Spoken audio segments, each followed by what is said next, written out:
Correcto, podemos comenzar. Gracias. Bueno, en primer lugar quiero saludarlos a todos y todas, agradecer a Incaí por esta cordial invitación. El día de hoy vamos a ver el tema de cómo es la intervención legal en casos de violencia sexual. Y por violencia sexual ustedes entenderán pues que hay varios tipos de violencia, ¿no? O sea, no es solamente uno, sino que hay algunas variantes. Por motivos de tiempo, yo voy a preferir relatarles casos a ustedes para ir diferenciando, ¿no? De qué es el chantaje sexual, qué es el abuso sexual, qué es el acoso sexual, ¿no? Y podamos ir dialogando. También son bienvenidos los ejemplos que nuestros colegas puedan presentar en esta clase de manera referencial para poder ver qué procedimientos no fueron acatados en su oportunidad por las instituciones correspondientes. Y también de esa forma vamos a ver cuáles son los retos y los desafíos que enfrentan los operadores de justicia. Finalmente concluiremos explicando, por ejemplo, cómo se atiende un tema de una intervención, una validación urgente en un centro de emergencia mujer frente a la situación de una violación sexual, por ejemplo, ¿no? De una menor. También podemos ver de una persona adulta mayor y finalmente de un adulto. Entonces, de esta manera creo que vamos a cubrir bastante el panorama, ¿no? Considerando que, bueno, vamos a ver ahora son varios tipos de violación sexual que tenemos. Yo me voy a concentrar rápidamente como pinceladas en algunos de ellos, ¿no? Si hay alguna inquietud por parte de ustedes, por favor, trasladarla a la mensajería. Si tienen algún caso que han visto en las noticias o que les ha generado algún tipo de interés, pueden también hacer un pequeño resumen en la mensajería y lo vamos viendo. La última media hora de esta clase, si es que no es una hora, porque a veces me toma un poquito más, podemos leer poco a poco, ¿no? Cada ciertos minutos. Vamos a ir tomando de la mensajería algunas de las intervenciones. Y yo también voy a irles haciendo algunas preguntas en las cuales voy a solicitar su cordial participación. Entonces, sin más, voy a proyectar mi pantalla.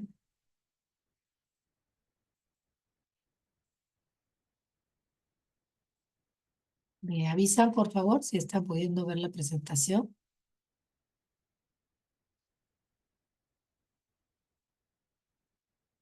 ¿Se puede ver la presentación? Sí, magíster, buenas noches. Ah, muy amable. Gracias a la persona que está tan atenta. Muchas gracias.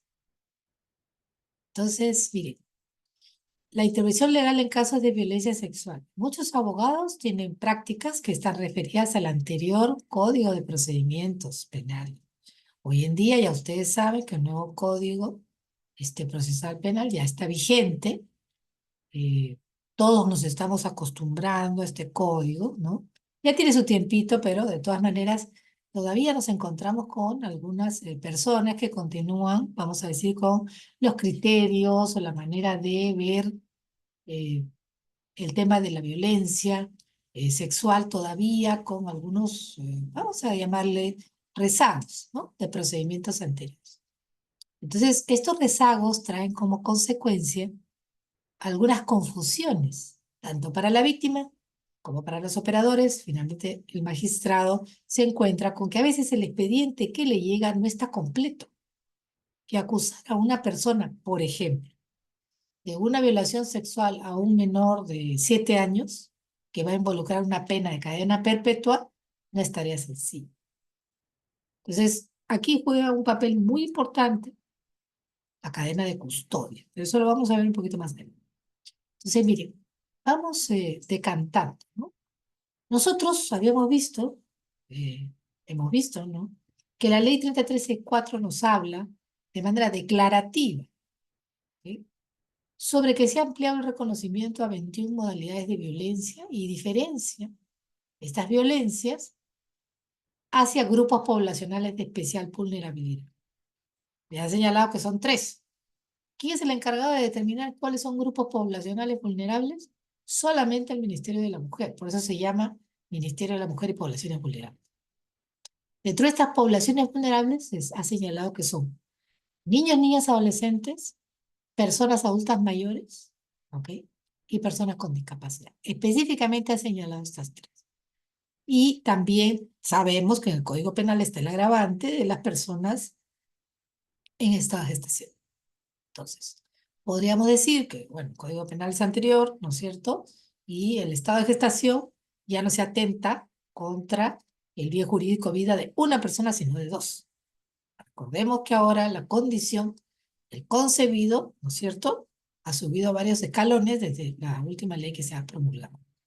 Entonces, vean ustedes en estas 21 modalidades de violencia, ¿no? Visualmente pueden ustedes observar que hay varias, y yo les pido ahora que cuenten numéricamente cuántas están referidas al tema sexual. Así a ojo de buen cubero, cuántas están referidas a tema sexual. Solo me pone el número en la mensajería. Nada más, solo el número le pido. ¿Cuántas están referidas a atentados contra la libertad sexual? A ver, los invito a analizar estas 21 modalidades y decirme el número exacto de potenciales delitos que estamos teniendo, observando en pantalla.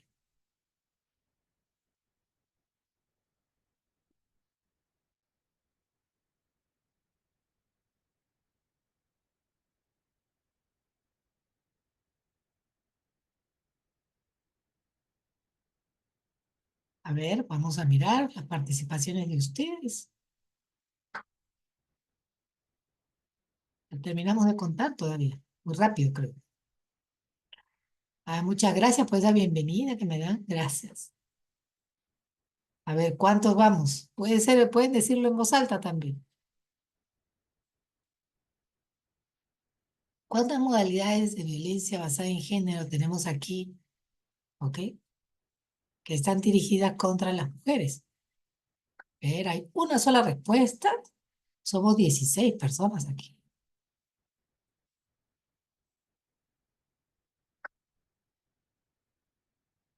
A ver, Angélica me dice 4. Giovanni me dice 7. A ver, ¿alguien más?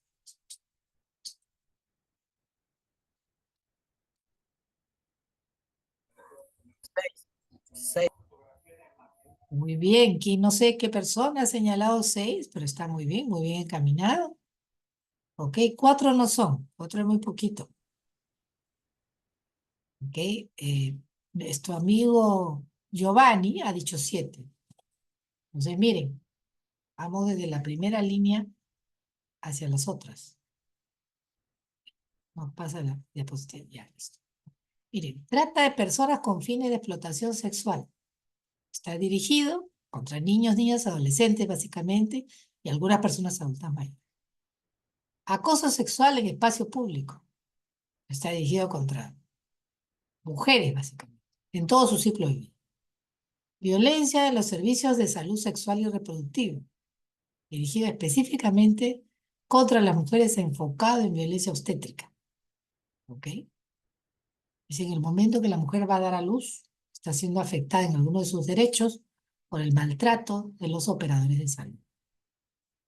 Tengo mucho respeto, por si acaso, por los operadores de salud, pero hay personas que maltratan de alguna manera en este tipo de servicio que se brinda. El hostigamiento sexual, que tiene su connotación en el ámbito académico y también en el ámbito laboral y en el ámbito de las Fuerzas Armadas también. Y luego tenemos violencia por orientación sexual, es decir, no se respetan los derechos de todas las personas. Se condena, vamos a decir, la orientación sexual y a veces se ejercita violencia sexual contra esas personas que tienen una orientación sexual diversa en un ánimo perverso, nefasto, de querer que vuelvan, según lo que dicen los ofensores, vuelvan a tener una sexualidad binómica que no todo el mundo tiene o no todo el mundo comparte. Luego tenemos explotación sexual de niños, niñas y adolescentes. Aquí podríamos decir que la trata y la explotación sexual es una subespecie, vamos a llamarlo de esta manera, derivado de la trata de personas con fines de explotación sexual que trasciende nuestras fronteras también. Y luego tenemos aquí la violencia sexual, que como vamos a ver, tiene una extensión de modalidades. Muy bien. Entonces, como ustedes pueden ver en total, Si contamos esta de aquí, ¿cierto? La violencia sexual, tenemos la violación sexual, perdón, que está incluida dentro de la violencia sexual, tenemos como 7. Entonces, cuando hablamos de intervención legal contra o para enfrentar la violencia sexual, nos referimos a violaciones sexuales, perdón, a violencia sexual nos estamos refiriendo a todas estas modalidades que acabo de expresar. Sin duda, la más llamativa y la que produce mayor impacto dentro de la población es la violación sexual. Nosotros tenemos aproximadamente una violación cada media hora. O sea, antes que termine esta clase, si no es más, pero estoy siendo conservadora con la cifra. Antes que termine esta clase, 4 personas van a haber sido violadas. En Estados Unidos, por ejemplo, es una violación cada 10 segundos. Y ya no continúo con otros países porque la verdad que las estadísticas no nos favorecen, ¿no? Y eso que hay capacidad de respuesta mucho mayor en otros países, pero también, comparándonos con Estados Unidos, ellos tienen pues 10 veces más población que nosotros y más territorio que controlar. Entonces, ¿qué es lo importante? Lo importante no es la cantidad de estadística que nosotros recogemos. Lo importante es que la estadística nos permite determinar cuál es el perfil de víctima, cuál es el perfil de agresor, cuáles medidas o políticas públicas o procedimientos que estamos llevando han dado resultado y cuáles no. A través del tiempo hemos ido corrigiendo nuestros errores como operadores y también, por qué no decirlo, como litigantes, para tratar de buscar un punto en el cual, por ejemplo, no se revictimice a la víctima. Antiguamente, la niña o el niño varón o el adolescente eran los únicos que entraban a la cámara GESEL. Hemos mejorado porque ahora todas las personas pueden hacer uso de la cámara GESEL. ¿Sí? También hemos mejorado porque anteriormente no se creía en el testimonio de los niños. Había muchos jueces que me decían, doctor, eso le ha dicho la mamá. O sea, había un descrédito del menor. Hoy en día ya no es así. El testimonio del niño tiene un valor. También antes se buscaba, ¿no es cierto?, que la niña no repita 20 veces el testimonio, porque esto después le produce todo adicional al trauma que ya lleva por la terrible experiencia que ha tenido que pasar. Esta persona no tiene por qué repetir 4 veces su testimonio. Sin embargo, se hizo un estudio, una investigación que hizo la Defensoría del Pueblo y llegó a la conclusión de que en la mayoría de los casos de violación que se habían estudiado en base a expedientes judiciales, el menor de edad había tenido que repetir no menos de 4 veces el testimonio. Y en diferentes momentos, estadios de su tratamiento psicológico. Con lo cual, estábamos vulnerando sus derechos humanos, sus derechos fundamentales, indispensables, para que la criatura pueda recuperarse de lo que le ha sucedido. No solamente el niño, niña, adolescente, sino también la persona adulta. La adulta mayor, la persona con discapacidad, la persona que estuvo en imposibilidad de resistir, cualquier persona. Cualquier persona no tiene por qué ser obligada a repetir 4 veces.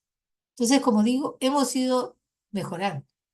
Ya manejamos rápidamente, cualquiera de ustedes, el término revictimización. Entonces, lo que tenemos que tener claro, por ejemplo, es que la ley 3036-4 nos habla de 4 tipos de violencia. ¿Okay? Estos 4. Y dentro de estos 4 tipos tenemos la violencia sexual, que son acciones de naturaleza sexual que se cometen contra una persona sin su consentimiento o bajo coacción o amenaza. Incluyen actos que no involucran penetración o contacto físico alguno. ¿Sí? Esto ya hemos mejorado. Por otros países todavía siguen exigiendo la penetración para poder decir que ha habido una violación. Nosotros ya hemos superado estas disquisiciones filosóficas acerca de si hay o no penetración. Nosotros ya hemos determinado, ¿no? Nuestros legisladores han determinado, nuestros especialistas en penal han determinado que haya penetración o contacto físico alguno, con o sin él, igual se configura la violación sexual. ¿En qué caso? Me dirán. Por ejemplo, Si yo estoy sometiendo a una menor a videos pornográficos, estoy exigiendo a la menor que vea el video pornográfico, ¿no es cierto? Y estoy queriendo inducir a pervertir su inocencia, preparándola para una posterior violación, y la obligo a ver estos videos que no son contenidos apropiados para niños, niñas y adolescentes, yo ya estoy cometiendo un acto de violencia sexual contra esta menor. Entonces, estamos mejorando. Yo creo que nuestro panorama legal está muy bien. Es en la implementación de la norma donde a veces hemos encontrado algunas deficiencias. Entonces, para estar claros, hoy día vamos a tratar el tema de violación de la libertad sexual y hubo una repasada la definición, ¿no? El que con violencia física o psicológica, grave amenaza o aprovechándose de un entorno de coacción o de cualquier otro entorno que impida a la persona dar su libre consentimiento, obliga a esta persona a tener acceso carnal por la vía vaginal, anal o realizar cualquier otro acto análogo con la introducción de un objeto o parte del cuerpo por alguna de las dos primeras vías, será reprimido con pena privativa de la libertad de 14 a 20 años. Y la pena privativa de la libertad será no menor de 20 ni mayor de 26 en cualquiera de los siguientes casos. Si, por ejemplo, se ha empleado un arma, han habido más de 2 sujetos. Si la gente abusa de su profesión, ciencia u oficio, recordarán ustedes el caso de Chelita, ¿no? Esta popular actriz que fue violada cuando ella se estaba sometiendo a un procedimiento cosmético, ¿no? Es una cirugía, fue violada por el doctor, entonces comprobó después de mucho tiempo, ¿no? Se aprovecha de cualquier posición, cargo o responsabilidad legal, ¿no? Si tiene a su cargo, por ejemplo, a un menor de edad y abusando de este encargo y de la autoridad que la persona que salió y dejó a la menor, por ejemplo, la mamá sale y le deja, te quedas con tu tío, haces todo lo que él te diga.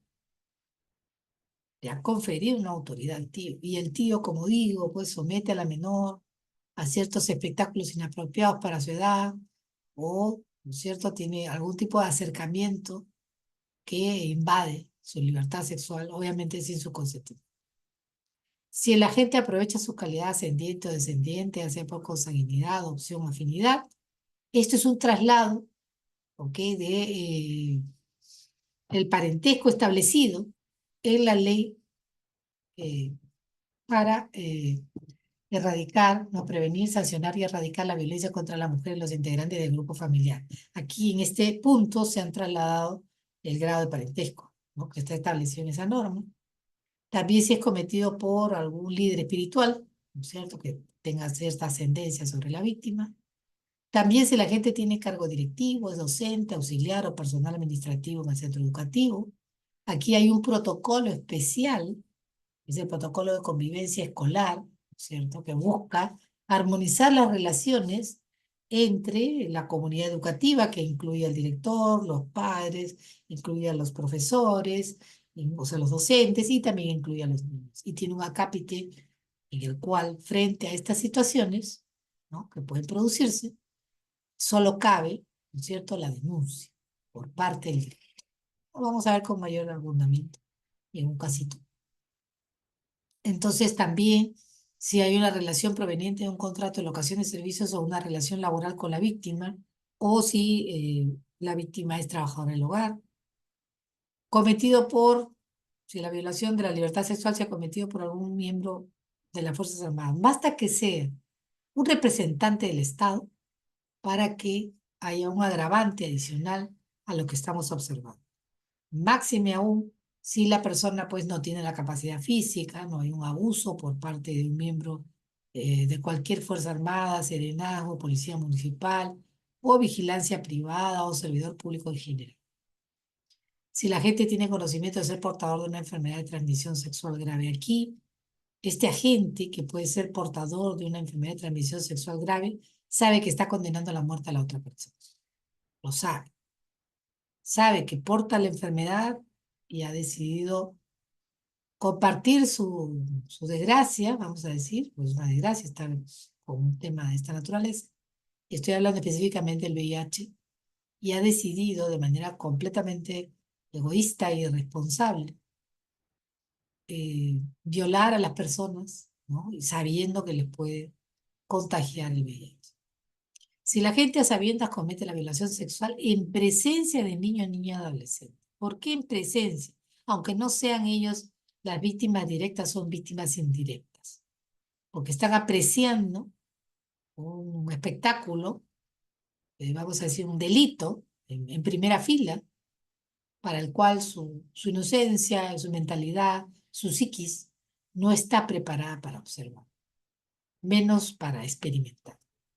Y si esto además le sucede a alguna persona que ellos aman, como puede ser su madre, su tía, su abuela, su hermana, ¿ok? El traumatismo que se le produce a este menor, ya sea niño o niña, es doblemente difícil de superar.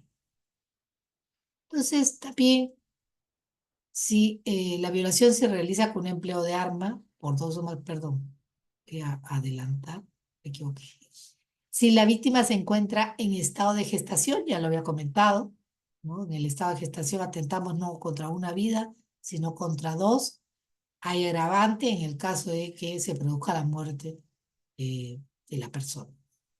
Si la víctima tiene entre 14 y menos de 18, es adulto o sufre de discapacidad físico-sensorial y el agente se aprovecha de esta condición. Por ejemplo, si la persona es ciega, si la persona no tiene la capacidad para poder resistir lo que le sucede, pues, digamos una persona que tiene poca fuerza, una persona débil, ¿no?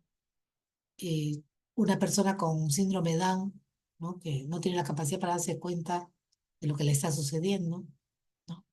Si la víctima es mujer y es agraviada por su condición de tal, lo que está establecido en el 108B, que el 108 ya ustedes saben está referido al tema de feminicidio, ¿no? Ahí podemos ver que son 4 condiciones: el uso de fuego, alevosía, ventaja, crueldad, etc. Ustedes lo pueden revisar. Si el agente actúa en estado de ebriedad, este último inciso se colocó porque las personas acostumbraban, los delincuentes acostumbraban, el agente activo acostumbraba, bajo el efecto de las drogas y bajo el efecto del alcohol, cometer estos delitos. Y luego se le aplicaba el eximiente porque no se ha dado cuenta de lo que está haciendo. Entonces se analizó bien este eximiente y se dijo no, porque esta persona más bien está utilizando el alcohol, está utilizando las drogas, las sustancias psicotrópicas o sintéticas para alterar su conciencia, pero ya tiene la intención de delinquir. ¿Ok? Y esto lo ha analizado personas que son especialistas en el perfil de agresor, y encontraron que la mayoría de ellos lo hacía bajo el efecto de esta loca para luego exculparse. No, yo estaba ebrio, no me di cuenta de lo que hacía, no, yo estaba drogado, ¿no?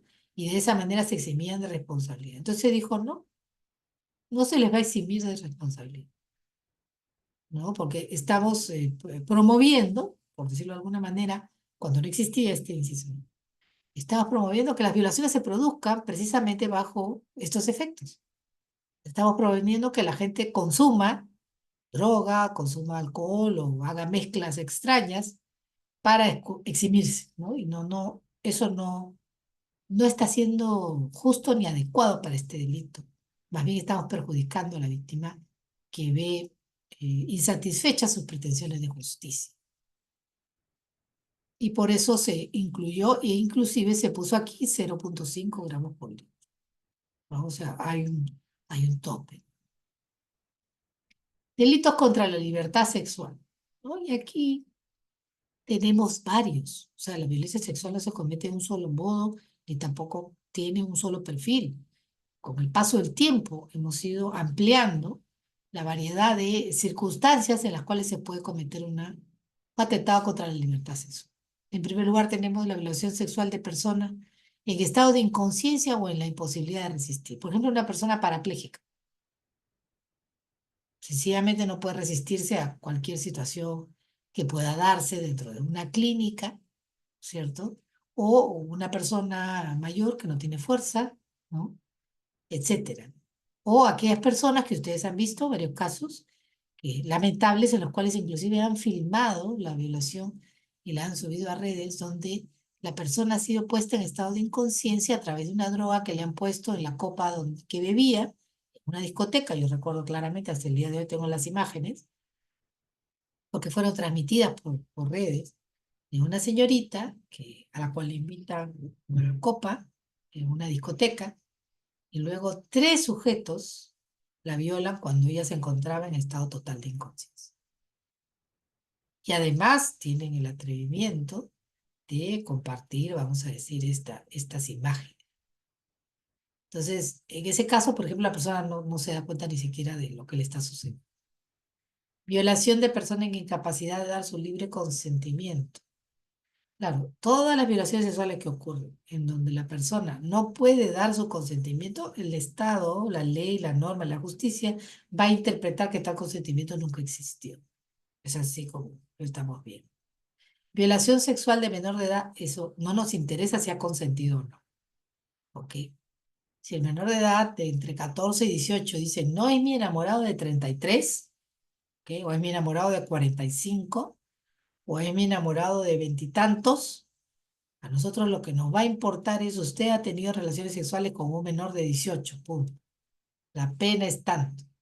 Así de proteccionistas, ¿cierto? Se pone énfasis porque ellos, los menores de edad, se considera que no tienen la madurez emocional suficiente para sopesar la importancia del acto sexual o de la intimidad.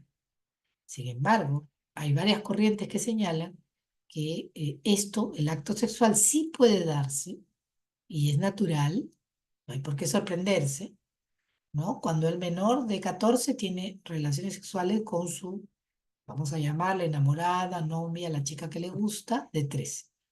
Ahí lo que hay son 2 menores de edad que están explorando su sexualidad.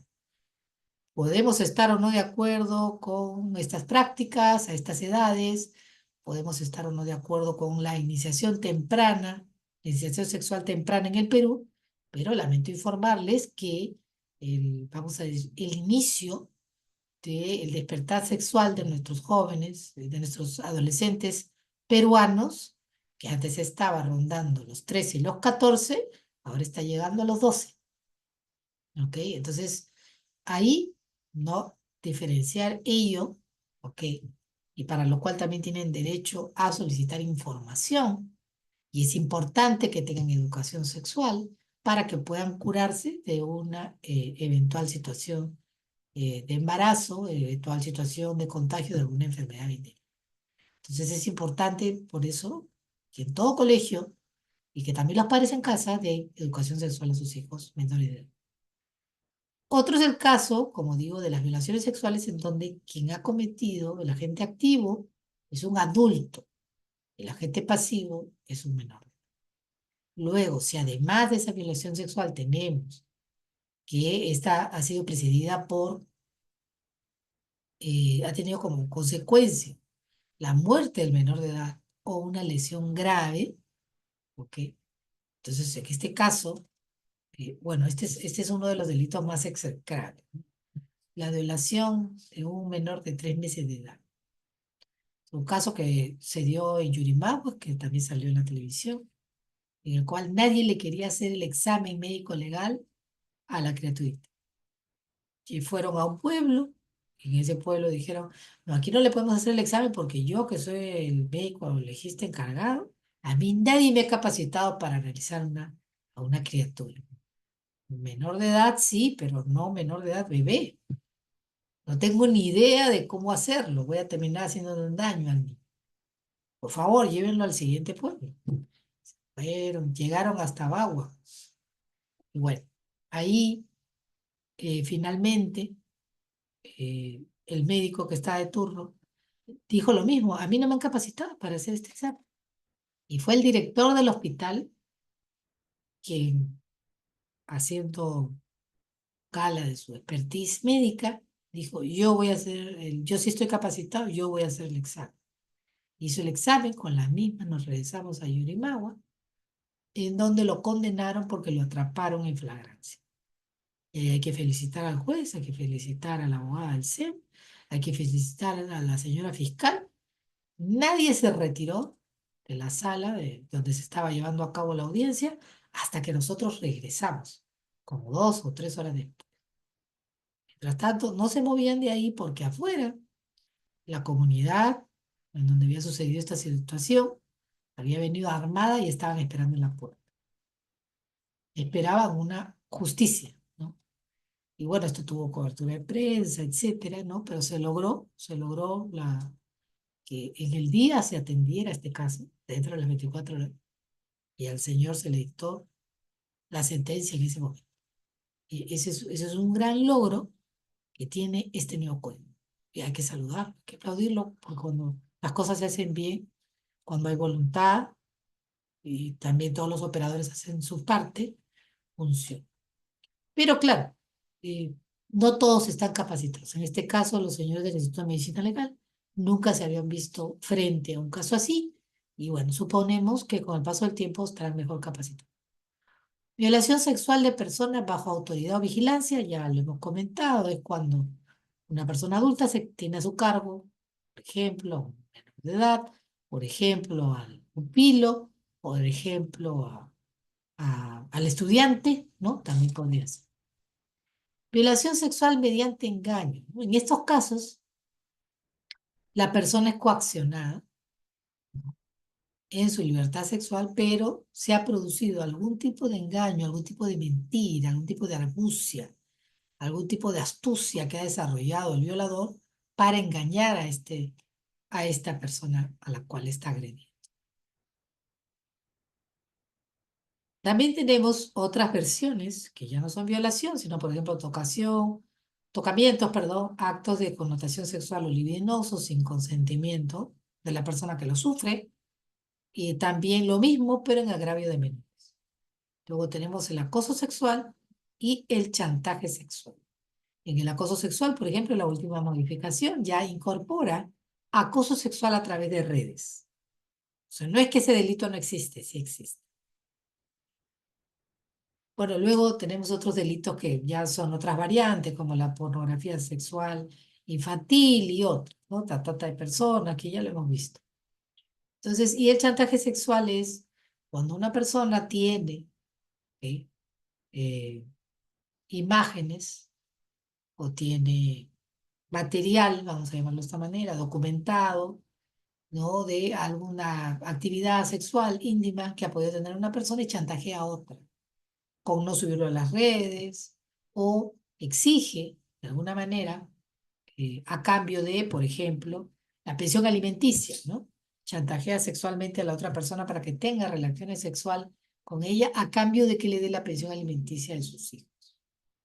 Entonces, como ven ustedes, en estos delitos de violación sexual y sus modalidades varias, he visto aquí, en este pequeño resumen, ¿no es cierto?, que les estoy alcanzando, en donde deben ustedes prestar atención a los verbos, porque son los verbos los que van a determinar el tipo de argumento que usted va a utilizar al momento de defender a su cliente. O también puede ser, porque también a veces nos toca, defender al agresor. Sí, porque también el agresor tiene derecho a una defensa. Que nos parezca que no debería, en realidad el derecho es así. La persona ha delinquido, pero también tiene derecho a una defensa. Y entonces hay abogados que se dedican a eso. Y entonces, ¿qué cosa es lo que tienen que acreditar o desacreditar? Nosotros, como abogados litigantes, señor fiscal, que va a formular esta acusación, que ha tenido a la vista a la criatura, que ha pasado por la Cámara Gesell, que conoce todo su procedimiento, ¿no es cierto?, tiene que tener en claro que tiene que demostrar que se ha ejercido violencia y que que se ha ejercido amenaza.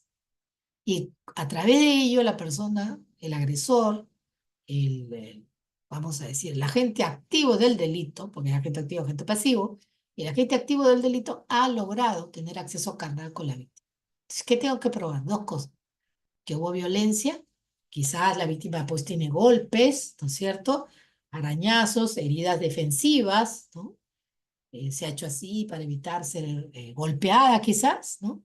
Y ahí tienen, ¿no? Los moretones, los arañazos, o en la cara del agresor figuran pues manotazos, golpes o también arañazos que acreditan, ¿no es cierto? Y también se ha hecho pues, el análisis del ADN y se ha determinado que efectivamente la piel que está contenida en las uñas de la pequeñita es, vamos a decir, es la piel del agresor. Esto es cuando no tenemos flagrancia, obviamente. Entonces, también la menor ha declarado en la cámara Gesell que ha sido amenazada, y que le dijo que iba a matar a su mamá como ella no accediera. Entonces aquí pues tenemos toda una, vamos a decir, toda una comisión de delito completa. Y finalmente que ha tenido un acceso carnal, queda acreditado con ese certificado médico que emite el Instituto de Medicina Legal. Entonces, ahí está completamente acreditado el acceso carnal. Entonces, si usted acredita el acceso carnal, como usted puede observar, y por eso está en rojo, usted acredita el acceso carnal, ya tiene la mitad del caso ganado. Ya tiene la mitad de la ecuación. Ahora luego usted tiene que acreditar estos verbos que están aquí. Con menor de 14, cadena perpetua. Le he puesto porque esta es, digamos, la decisión, creo yo, más difícil que tendría que tomar, pues, ¿no? Que se estaba mencionando al inicio de mi exposición. Aquí solo tengo que demostrar la edad de la víctima y el acceso carnal, nada más. Es por la condición per se de ser menores de edad. Muy bien. ¿Por qué? Porque aquí yo estoy afectando otro bien jurídico, ¿no? Indemnidad sexual, porque es menor de 14. Mayor de 14 es libertad sexual. Entonces, frente a la indemnidad sexual no hay réplica posible. Yo solo miro, a partir de nacimiento de la criatura, tiene 13.5 años. Se acabó. ¿No? La persona de cadena perpetua, si yo logro demostrar, como insisto, el acceso carnal. Luego tenemos otras variantes, ¿no? Como ya les he comunicado, ¿no? Entonces, en el tema de la edad, nos vamos ahora al rango de 14 a 18. Ha sido con engaño. Le dijo que eran enamorados, le pintó toda una historia, la niña queda deslumbrada por la sabiduría de su docente, ¿no? Tiene a su profesor en un pedestal, ¿no? Y el profesor empieza a contarle, pues, no sé, historias de alguna naturaleza, le trae regalitos, le dice por qué no nos quedamos hasta más tarde, y finalmente esto termina, hubo acceso carnal con una menor de 14 y 18. La menor que cree que es la enamorada del profesor. Además que lo comenta con amigas. Finalmente la familia se termina enterando. Finalmente puede ser que la menor hasta quede embarazada. Y no hay ninguna duda porque le hacen pues las pruebas y se aprecia que es hija de este señor. Yo tuve un caso así de un profesor, pues yo antes trabajaba en una UGEL. Tuve el caso de un profesor que había tenido tocamientos indebidos con una menor de 15 años. Lamentablemente, por problemas de procedimiento no se pudo probar. ¿Ok? Yo tuve de oídas esta versión de un director. Pasa el tiempo, yo seguía siendo jefa de asesoría jurídica local y me llega otro caso del mismo profesor y yo recordaba el nombre porque, bueno, había leído con bastante atención el primer expediente. Y dije, ah, no, esto ya es el colmo. Y además, en esta segunda oportunidad, la menor salió encinta. Entonces ahí ya quedó completamente comprobado, ¿no? El señor fue preso y hasta el día de hoy. O sea, es decir, cuando hay errores de procedimiento, puede llegar a suceder que estas personas no afecten la vida de uno, afectan la vida de toda la familia y en este caso 2 familias. No nos quedó más que comunicarle a la primera familia que gracias a la afectación de la segunda familia, el señor estaba preso y a partir de ahí empezó la recuperación psicológica de la primera víctima, que había caído en una terrible depresión, que tenía intentos suicidas. Cuando se enteró que la persona estaba presa y por cadena perpetua, empezó a salir adelante. Entonces, y había pasado entre un tema y el otro 1 año. Entonces, lo importante cuando se trata del tema de niños, niñas y adolescentes, si está vamos a decir, orientado a una situación en la cual está de por medio un docente, tenemos que hacer nuestro máximo esfuerzo para retirar estos docentes del aula. Y hay ahora, desde el año 2013, una norma que señala que no puede haber al frente en ningún aula una persona que haya tenido un pasado prontuariado o acusado o condenado, perdón, condenado por delito de violencia sexual y o cualquier otro delito contra un menor de edad, no puede de ninguna manera, ¿no es cierto?, estar al frente de un aula.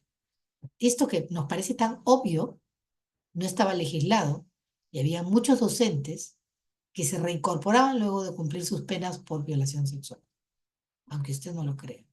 Hacían juicios, se iban hasta el Tribunal Constitucional y se las restituían. Eso ya no puede volver a suceder a partir del 2003. Entonces, mire, la ruta de atención en caso de violación sexual se la estoy explicando con figuritas gracias a, a este diagrama, muy simple. En primer lugar, la víctima tiene derecho a atención inmediata. Puede ser que llame a la línea 100 del Ministerio de la Mujer y sea atendido, ¿no es cierto? Porque la línea 100 tiene derivación a los centros de emergencia mujer y también, cuando se da el caso, a los centros de salud.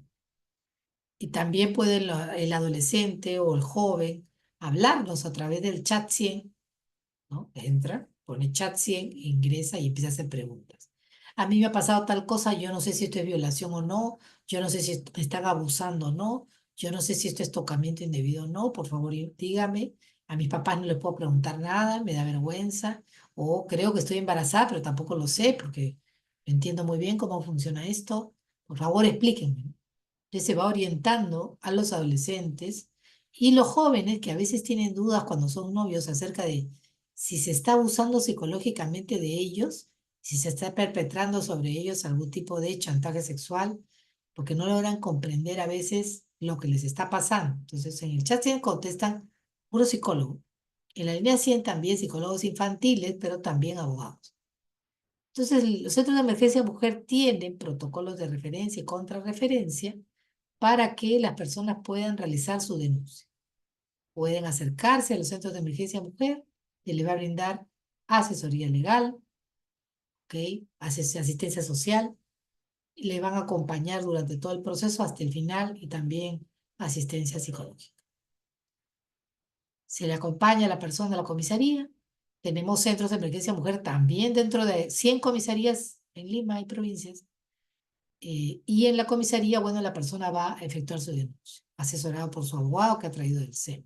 Si nosotros no tenemos la capacidad de llegar a la provincia donde esta persona esté, porque no tenemos un centro de emergencia mujer, hacemos el correlato, la referencia y contrarreferencia con los centros Alegra del Ministerio de Justicia y o con alguna defensoría de oficio que se encuentre cercana y o hasta en algún caso con la Defensoría del Pueblo también que ha prestado su colaboración porque, por ejemplo, digamos, en esa provincia por algún motivo aún no hemos logrado colocar un centro de emergencia.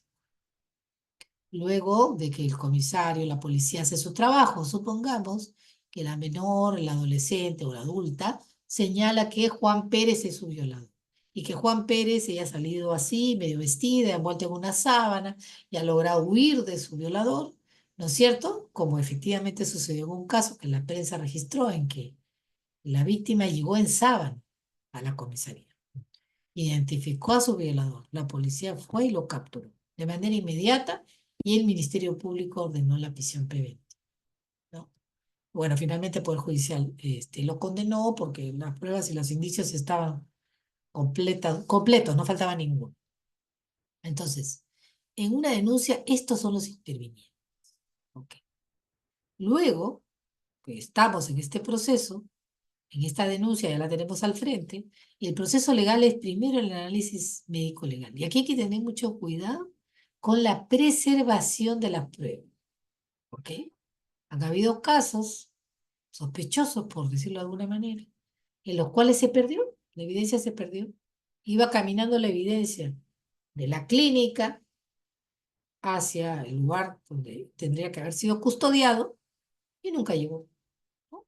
Entonces ahí, digamos, la prueba de la violación ha desaparecido, se buscan los responsables, etcétera.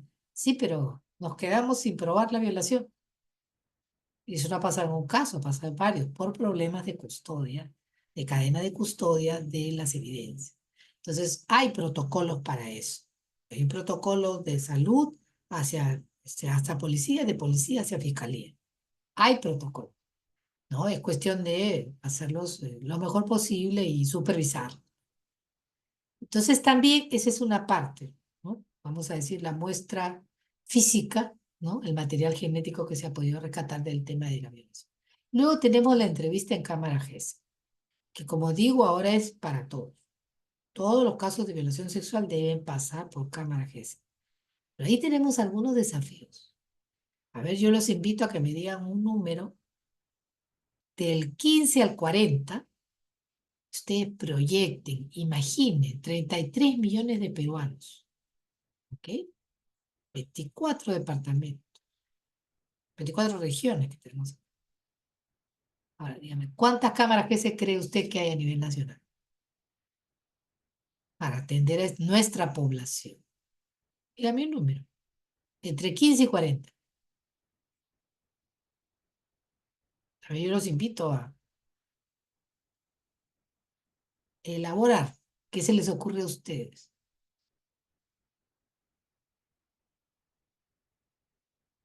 Número al azar, no se complique, no saque la calculadora, ¿no? Un número al azar, ¿qué cree usted que sería lo adecuado para nosotros?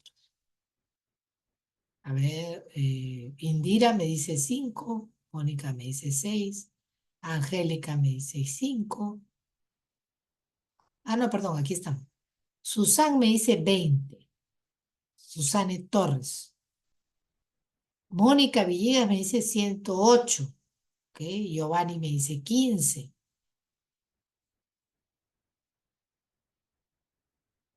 A ver, ¿alguien más? Miren, somos 25 participantes.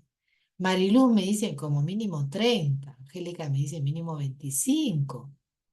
Una por cada región, claro, está sacando la cuenta. Sería lo lógico, ¿no? Muy bien. Gracias por su participación. Miren, Susan tiene la razón. Solo tenemos 20. 20. ¿Ah? En Lima tenemos 3. Es decir, la diferencia está repartida en región. Entonces, cuando una persona víctima de violación sexual pide ser atendida en cámara GES, su turno es para dentro de un mes. Para dentro de un mes, señoras y señores. Para dentro de un mes. Excepciones. Gracias, Banji y Susan son los que tienen la estrellita en la frente porque atinaron al número. Gracias. Para un mes, señores y señores. Entonces, tenemos pues un gran desafío de infraestructura por hacer. El PPR 080, el programa Aurora, ¿no es cierto? Y el presupuesto que es multisectorial ahora repartido entre todos aquellos que tienen que hacer frente a la violencia contra la mujer, le ha dado una cantidad de dinero especial, ¿no es cierto?, dedicado a esta ley al Poder Judicial para que haya más juzgados especializados en violencia contra la mujer y juzgados penales. Al Ministerio Público para que de la misma manera pueda hacer más fiscalías. Al Ministerio de la Mujer para que no solamente tenga 433 centros de emergencia de mujer a nivel nacional, sino que siga. Son 1872 distritos y imagínense San Juan de Lurigancho o San Martín de Porres con un centro de emergencia de mujer. Es una gota en el desierto. Entonces, si lo que más presencia hay a nivel nacional, ¿no? Los servicios del Estado que más presencia tienen a nivel nacional son comisarías y centros hospitalarios, postas de salud. Entonces, la idea es poner al costado un centro de emergencia mujer, de manera tal que si la víctima va a curarse, encuentre el centro de emergencia mujer si quiere denunciar y ser apoyada en la denuncia. Si va a la comisaría, encuentra el centro de emergencia mujer dentro de la comisaría y también puede ser asistida por el letrado, por la asistente social y por la psicóloga. Esa es la idea. La víctima, la titular de derechos, o el titular de derechos, víctima de violación sexual o de violencia sexual, cualquiera de sus formas, pueda ser asistida, pueda tener, ¿no es cierto?, la capacidad de continuar este proceso hasta el final, porque se requiere mucho coraje, ¿ok?, para enfrentarse a veces a procedimientos que son bastante invasivos, no solo físicamente, sino también psicológicamente. Finalmente tenemos la audiencia, ¿no? Ahí en la audiencia, el señor fiscal sustentará, a través de sus investigaciones que ha realizado, por qué ha dictado prisión preventiva. El juez verificará que no se hayan vulnerado los derechos del, vamos a decir, el acusado, y viendo que se ha cumplido con el debido proceso, ¿no?, dictará pues la sentencia que corresponde en base a lo que va a argumentar el señor fiscal y el señor abogado, ¿no?, que va a defender tanto a la víctima como al presunto ofensor, vamos a llamarle así. Entonces, no cabe, por supuesto, ningún tipo de defensa cuando estamos en flagrancia. Todo este procedimiento que le acabo de explicar se da en 24 horas cuando hay flagrancia. Cuando se utiliza una cámara Gesell de emergencia, cuando se trata de niños. Cuando se trata de niños o de una violación sexual que ha sido encontrada en flagrancia, se utiliza la cámara Gesell de emergencia o se comunica a la fiscal que ha visto el caso directamente con el Instituto de Medicina Legal para proceder de manera inmediata. Pero como ya les comenté, si antes de que termine esta clase van a haber 4 personas vulneradas en su libertad sexual, una sola cámara como las va a atender a 4. Y además estamos hablando de 24 horas. Entonces, como digo, hay desafíos que todavía tenemos que seguir batallando contra ellos. Esperamos que con el presupuesto que se ha otorgado, pues se puedan seguir habiendo cámaras Gesell. Y durante este tiempo se están dando todas estas investigaciones, todas estas actuaciones, también de manera inmediata, dentro de las 24 horas, el caso es tratado con medidas cautelares y medidas de acompañamiento. Por ejemplo, podría ser que el juzgado determine que si el agresor es el padre o el padrastro, pensando en niños, ¿no?, que es más visible el ejemplo. Si el agresor es el padre o el padrastro del adolescente, luego de 0 a 18, para ponerlo más claro, retiro inmediato del hogar. Tenencia provisional a la madre. La madre llora porque no tenía conocimiento de nada, se acaba de enterar lo que acaba de suceder y está completamente dispuesta a acompañar a su hija, a su hijo, hasta el final, hasta las últimas consecuencias, para ver preso a este padre, a este padrastro, ¿no? Está completamente decidida a hacer el soporte moral de su menor hijo o menor hija. Entonces, la medida cautelar es no alejamiento, no acercamiento, y va a llevar, obviamente, el proceso con prisión preventiva. Pero si no es con prisión preventiva porque no se dan las circunstancias, todavía, digamos, hay investigaciones pendientes de realizar.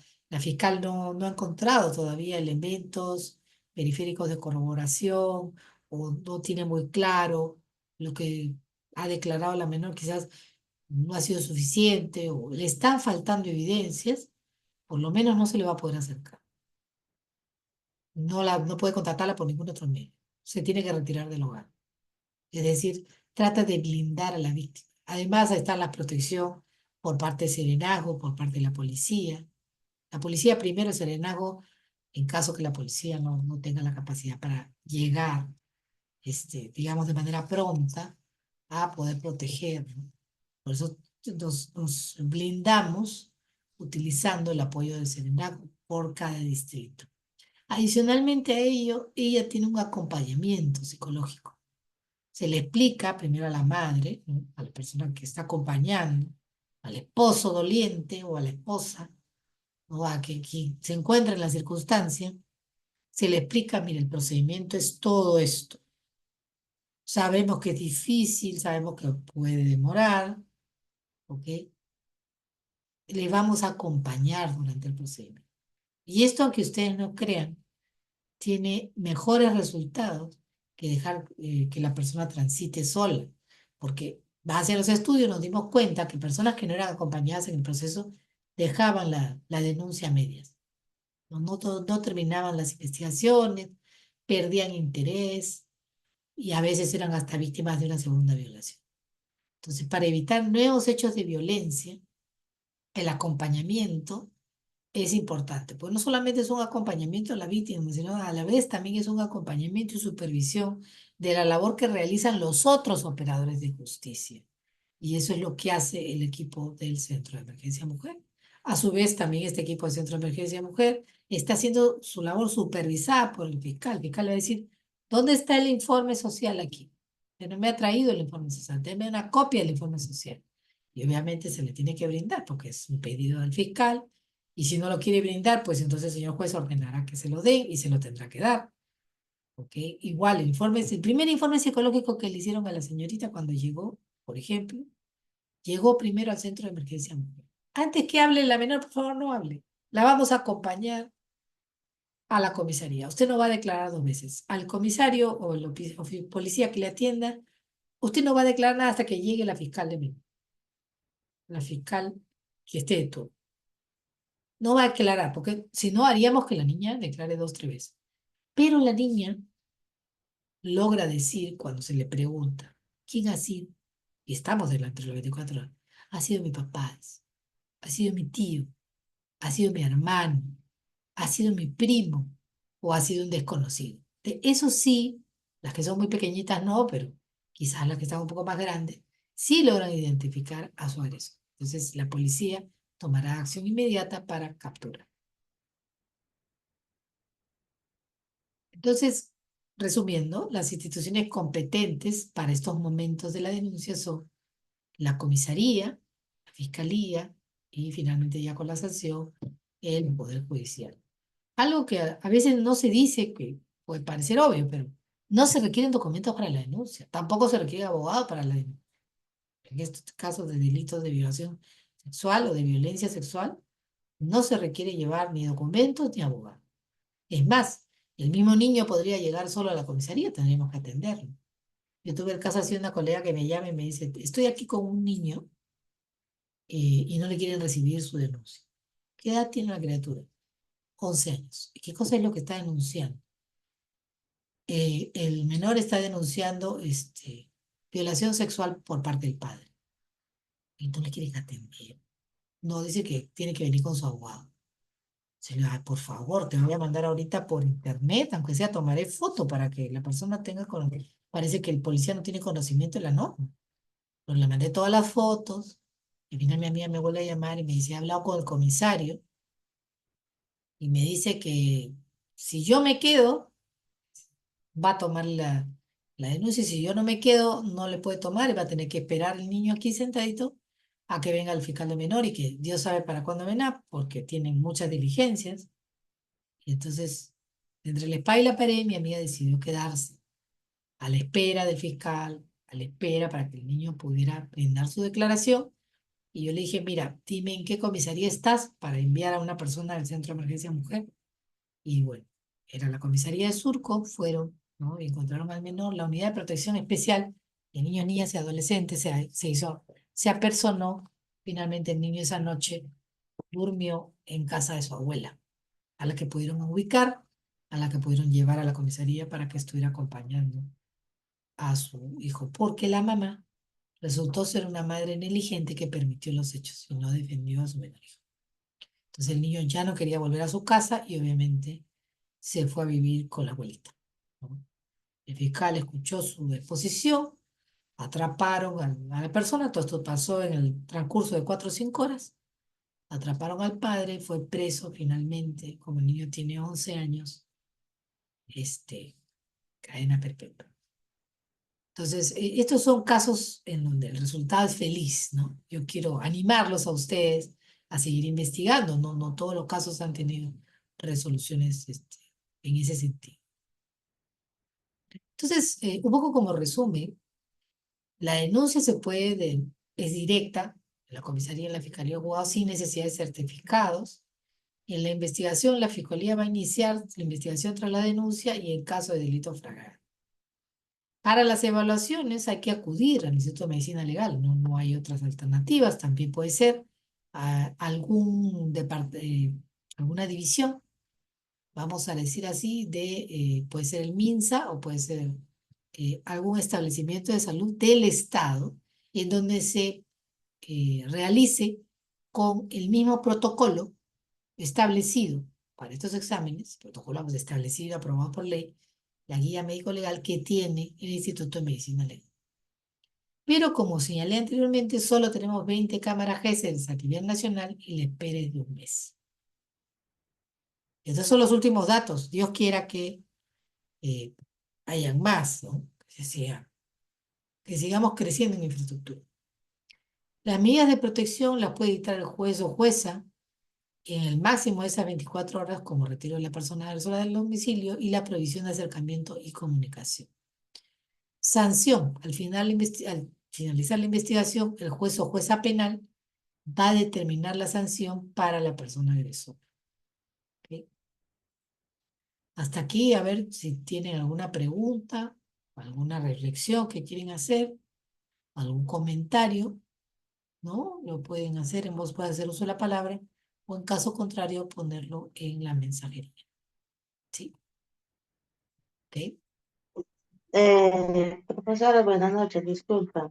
Sí, adelante, adelante, Vanish. Vanish. En sus papás de mi hijito, yo tenía 20 años y él no quería, él no quería conocer a su hijo. Y su papá de mi hijito mucho me pegaba, como maltratado, me pegaba. Pues. Y yo tenía 6 meses de embarazo y ahí me engañé con otro, con uno que ahí me engañaba y no quería mandar su pensión de mi hijito sin permiso. Y yo denunciaba, yo tenía miedo y él me miraba, me decía, no le cuentan al abogado, me ha dicho, yo te voy a hacer venganza, me ha dicho así. Yo no hablaba ni una palabra a mi abogada, pues tenía miedo, y la abogada me revisa todo. Me ha dicho, ¿qué ha pasado con tu cara perdida? Me ha dicho, yo no hablo nadita. Y eso, pues mi expareja me ha dicho, no avisa. Y me miraba, asado me miraba. Y tenía miedo, profesora. Bueno, gracias por compartir tu historia personal, Vani. Realmente sí necesitas asesoría. Yo te recomendaría que vayas a un centro de emergencia mujer cercano a tu distrito. Le voy a dejar a la coordinación para también conocimiento de todos ustedes el directorio de los centros de emergencia mujer que hay en cada distrito. Si estás necesitando asesoría, Vani, y no debes sentirte presionada por la amenaza o la coacción de tu expareja. Lo que tienes que entender es que tú tienes derecho a denunciar. Tú tienes el derecho a denunciar, ¿no? Y la ley te va a proteger en caso de que, porque lo que tú tienes que evitar son nuevos hechos de violencia contra ti o contra tu familia. Entonces me gustaría poder eh, acercarte más información, pero este no sería el espacio, ¿no? Si gustas, al final de esta presentación estoy dejando mi correo electrónico. Si gustas, me puedes escribir. Yo te voy a redirigir al centro de emergencia mujer que esté más cercano a tu casa. Si no te animas a denunciar, es tu decisión, también se va a respetar, pero yo te recomiendo que vayas a conversar con el psicólogo que te va a poder seguramente dar herramientas para que puedas superar esta situación que tienes en tu familia, pero desde ya te quedo muy agradecida por haber compartido tu testimonio. Eres muy valiente y sigue adelante. Tienes todo el derecho a denunciar. No tienes por qué seguir soportando el maltrato de nadie. Eso te va a ayudar también a empoderarte a ti como persona, como titular de derechos.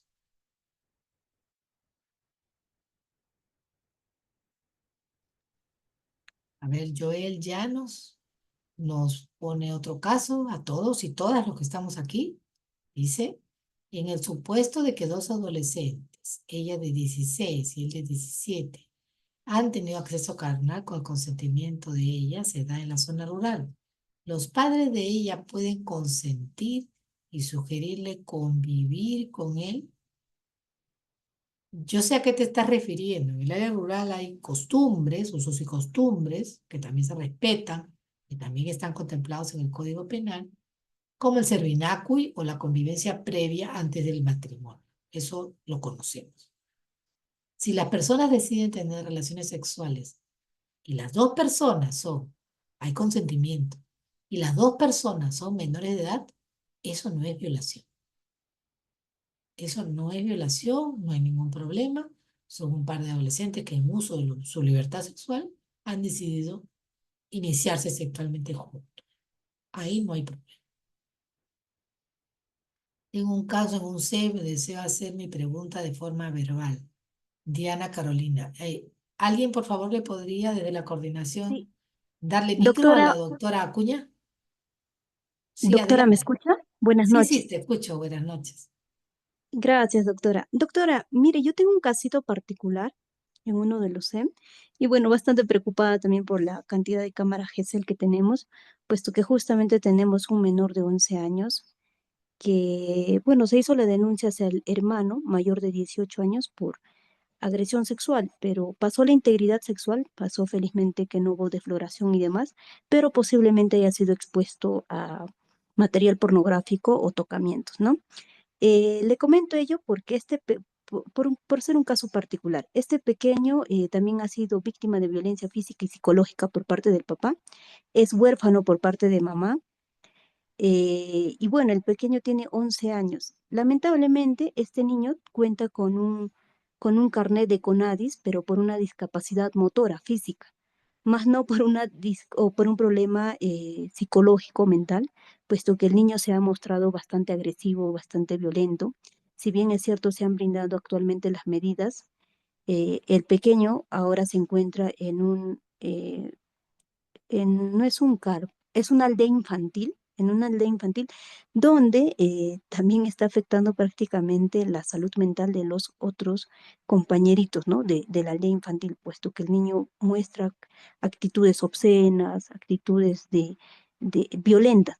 Entonces, mi pregunta era, nosotros como Centro de Emergencia Mujer, ¿qué podríamos hacer tal vez para agilizar el proceso de la cámara GESEL, puesto que posiblemente se va a programar todavía para el mes de marzo?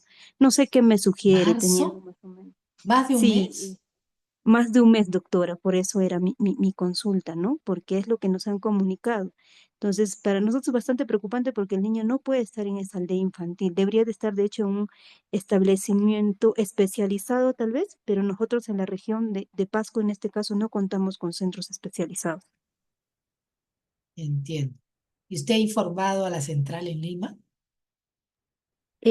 Bueno, actualmente se está haciendo las diligencias. Mañana justamente tengo una reunión con la fiscal y quería escuchar más o menos sus sugerencias, ¿no? Puesto que yo tenía previsto conversar con ella y que ella me pueda indicar de qué documentos nosotros como SEM podemos presentar para que se agilice este proceso. No he conversado con la sede aún. Ya. Quiero Ujú. tener mañana mi conversación y de acuerdo a ello indicaré, ¿no? Ya, pero la cita que le ha concedido la señora fiscal es para que usted argumente la demora. La demora, claro, efectivamente, la demora, el por qué se está programando para el mes de marzo, ¿no? O qué se requiere de parte del SEM para que se pueda agilizar este proceso. ¿Qué me Ya. sugiere, doctora? Mire, yo en una oportunidad tuve un caso parecido. Me mandaron imagínense que estábamos en enero y me mandaron para junio. O sea, mi caso era muy trágico. En Lima, pues en Lima estamos llenos de casos y solamente hay 3 camaritas, ¿no? Entonces, Ujú, yo lo que hice fue le mandé un documento escrito bien fuerte a la señora fiscal, mejor dicho, al Instituto de Medicina Legal, señalando de que estaban incumpliendo sus funciones. Usted sabe que hay un artículo y también hay una ley que señala que aquel que no cumpla sus funciones durante el circuito de lo que involucra la investigación de delitos contra menores en general, no cumple su función como servidor público, puede ser denunciado, ¿ok? Por responsabilidad funcional. Y yo le mandé así, por la vía penal además, ¿no? Pues ser incondicional, ¿no? Denunciado por responsabilidad penal. Mira, al día siguiente me consiguieron cita, Por responsabilidad penal. ¿sí? Porque está incumpliendo sus delitos, es un delito de omisión de funciones, Ujú. ¿ok? Entonces ya se está tratando contra los derechos fundamentales del niño. También, Invoqué la Convención de los Derechos del Niño, invoqué el, los plenos casatorios que hablan sobre el interés superior del niño. No sé, tenía como el 19 principio, páginas mi ¿no? escrito. Ya, pero mi escrito solo iba dirigido a una suerte de advertencia, pero con toditita, vamos a decir, toda la legislación de protección al menor. ¿No? Era una suerte de invocación a la justicia, ¿no? Y bueno, surtió efecto, me dieron cita, lo atendieron al menor, ya no en junio, sino antes, ¿ok? Prolongaron, según lo que me explicó la señora la Instituto de Medicina Legal, prolongaron la atención 1 hora más fuera del horario de oficina para atender al niño.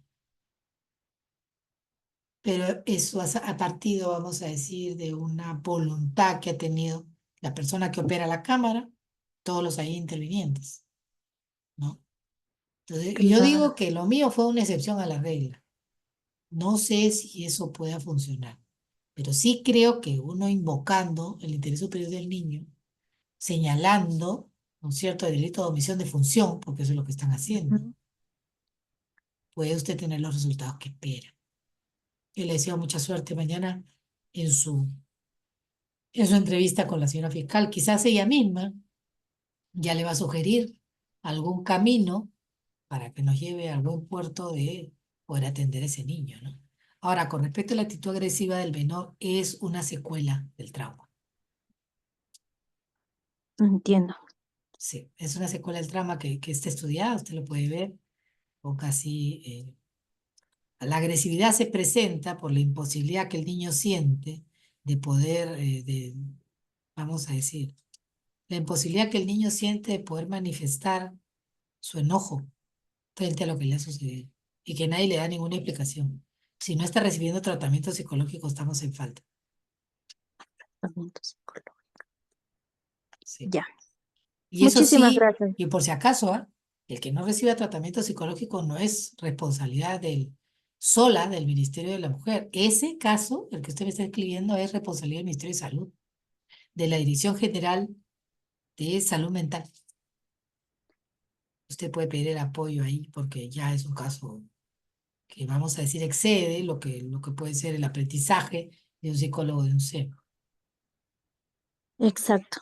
Sí, nosotros como equipo multidisciplinario, si bien es cierto, pero tenemos bastantes limitaciones, ¿no? Puesto que nosotros hacemos acompañamiento psicojurídico y bueno, podemos dar contención emocional, pero propiamente no podemos llevar o cumplir el tema del tratamiento o brindar el tratamiento al menor. No, no, es que cuando sale ya del campo, vamos a decir, de la contención emocional y del consejo, y ya está en otro nivel, inclusive ese Ujú. niño puede estar necesitando medicación. Y cada día que pasa cuenta. Entonces yo le recomendaría saque un oficio a quien corresponda del sector salud, su direza más cercana, para solicitar ese apoyo, por lo menos para la evaluación, que evalúen el estado de salud mental del menor. Con eso ya usted está avanzando. Y a partir de ahí saber Ajá. qué es lo que el menor necesita, porque si no lo hace, incurre en responsabilidad también. Estado de salud del menor. Muchas gracias, Sí. doctora. Eso sí me está ayudando muchísimo. De nada, para servirte, Diana, lo que necesites. Gracias, gracias, doctora. De nada. ¿Alguien más? ¿Hay algún otro casito que no quiera? Sí, hay dos preguntitas. A ver. Ah, ya hemos atendido a Diana. Ahora vamos a atender a Susan. Susan dice, doctora, tengo un caso de que una adolescente de 17 años, perdón, sí, pero sufrió de violación sexual desde los 6 hasta los 8 años por su abuelo. Los padres no realizaron la denuncia en su momento y ella quiere denunciar ahora. ¿Podrían recibir igual la denuncia a pesar que han pasado varios años? Mira, la denuncia se la van a recibir. El tema va a ser la probanza. Y esto pasa porque, a ver, hay dos maneras de denunciar. En el momento que los hechos y después. La violación sexual no es un delito que prescribe por si acaso. ¿Ok? Entonces yo lo puedo denunciar, pero ¿qué otros elementos podría presentar esta adolescente de 17 años? La evaluación propia, la evaluación del abuelito, ¿no es cierto? La evaluación de alguna otra persona o confidente que haya tenido al adolescente a través de todos estos años, quizás le confesó a la mamá, le confesó a la tía, a la madrina, a la prima, a la hermana, a alguien lo que le pasó. O no comprendía lo que le pasó y le preguntó a la profesora. Es decir, ella va a necesitar pruebas contundentes de que este hecho sucedió, porque estamos hablando de 6 a 8 años. Entonces, no es que no le van a recibir, sí le van a recibir, pero le van a preguntar a continuación, ¿tendrá usted algunos testigos, personas, reseñas que permitan que no? Porque si no, el señor fiscal, ¿cómo va a armar su acusación? Pero de que la tiene, puede denunciar, puede denunciar. Por supuesto que puede denunciar. A pesar que ha pasado varios años, a pesar que han pasado varios años. Pero cuando se inicien las investigaciones, esta persona tiene que estar preparada para poder responder al señor fiscal cuando le diga cosas como, por ejemplo, ¿a quién le contaste? ¿Alguien más sabe de esto aparte de ti que pueda dar testimonio de cuando te vio llorando en el baño, que haya guardado el secreto contigo, etcétera, etcétera? Estoy poniendo un supuesto, ¿no? Eh, Como te digo, Susana, ahí lo importante va a ser cómo lo probamos. Salvo pues que el abuelo se confiese, bueno, pero también pasada determinada cantidad de edad y dependiendo de la salud de esta persona, podría o no entrar a prisión. Pero si para la víctima es importante hacer la denuncia, que la haga. Y se irá viendo sobre la base de las investigaciones. Es lo que te podría. A ver, Jenny T. levantó la mano. Doctora, buenas noches. Sí, adelante.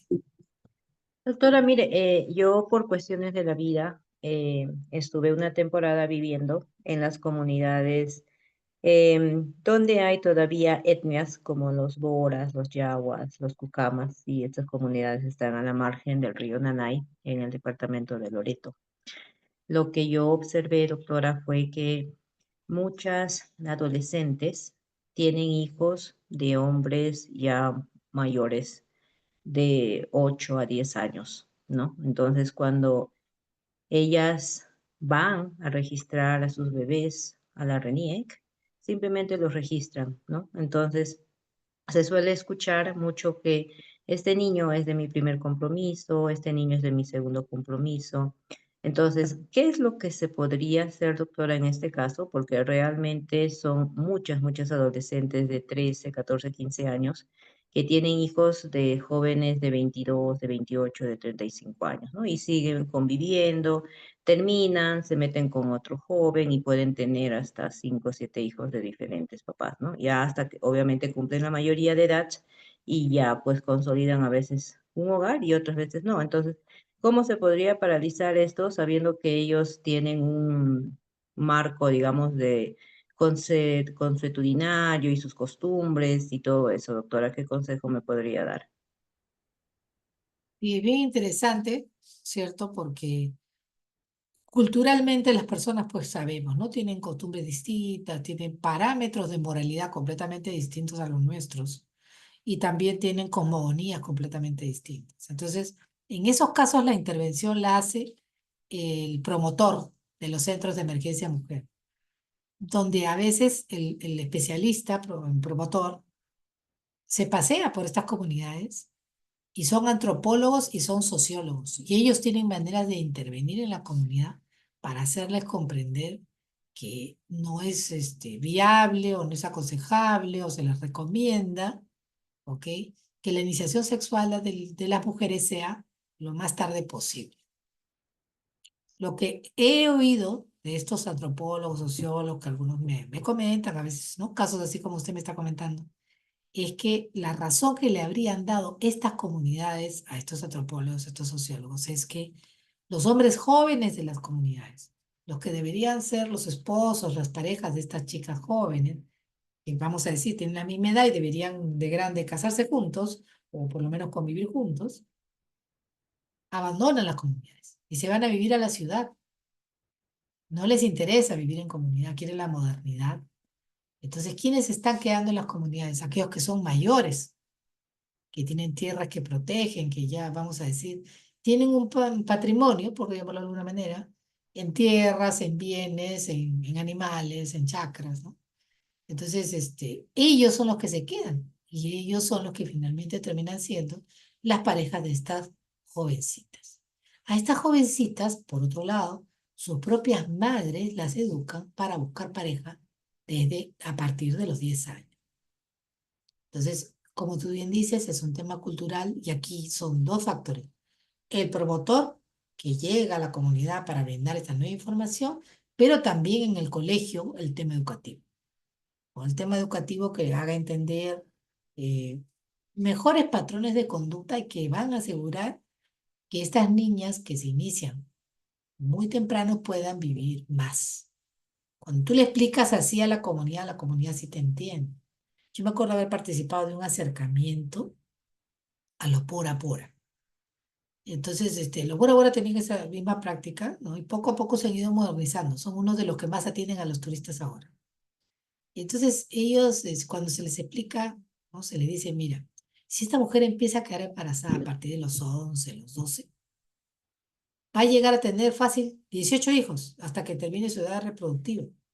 Pero eso, la cantidad de calcio que va a gastar en el camino, la cantidad de colágeno que va a perder, sus articulaciones, todo va a sufrir, y esta persona va a terminar con artritis.